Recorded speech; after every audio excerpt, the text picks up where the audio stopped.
Hendurnar skjálfa ofsafengið. Hann fellur niður með hryglukenndum hljóðum. Ég horfi í augun á honum. Hann horfir á mig meðan lífið fjarar út.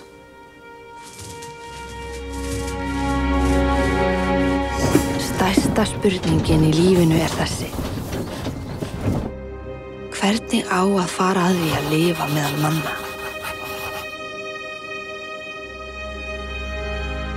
Segðu okkur aftur frá hvernig þú drafst þinn. Það er alltaf svo gaman.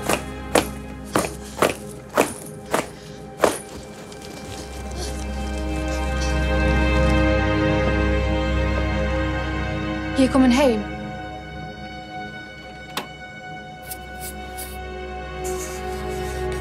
Þú getur ekki verið að bíða svona endalaust eftir því að hann komi. Le tuer. Hann er lifandi. Hvað ætlarðu að gera? Drepa hann.